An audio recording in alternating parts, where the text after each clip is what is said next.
I was late. It's not unusual for me, but I was running late and I had to be in New Bedford as I was appearing in A Trip to Bountiful at your theater.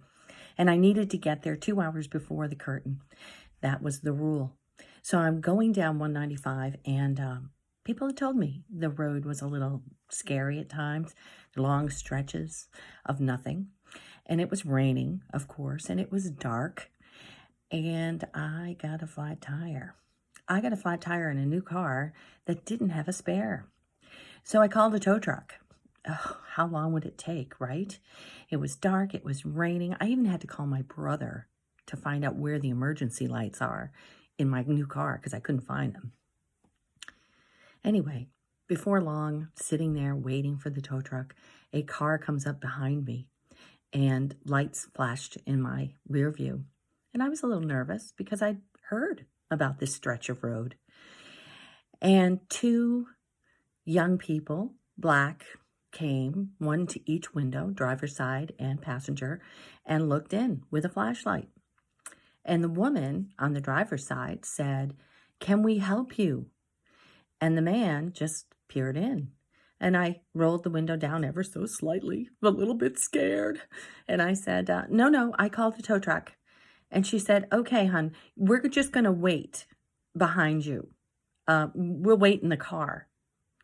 And I watched them walk back.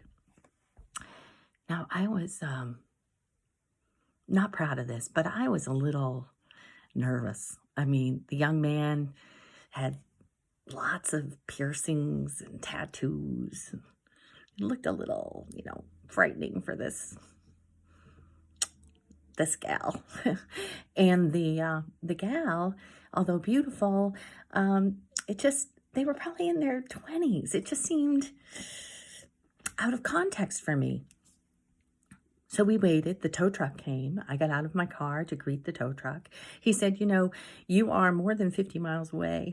And so therefore, unless you have AAA, I'm just going to have to take it to the local garage." I said, "Oh no, it needs to go back to Cape Cod. The car needs to go back to Cape Cod." And he said, "Yeah, no, I can't do it." And the girl jumped out of her car and came and said, "Mom, is everything okay?" And I was, yeah. She said, "What's the problem?" And the tow truck said, "Look, she can't have the car towed back to Cape Cod without AAA. And I'm going to have to take it to a local." "Oh," she said, "no worries. You know what? My mom every Christmas gives me AAA. So I have my card. Here it is." Now he looked at us, me, white as day, she, dark as night, and kind of tilted his head and went, "Okay." And this young woman handed him her AAA card. He said, "Well, do you want to ride back to Cape Cod with me?" I said, "Oh, no, I can't. I'm supposed to be on stage in 40 minutes. And he goes, "Well, I don't know how to help you with that." And she said, "Don't worry, Mom, I'll get you there. Come on with us." Wow.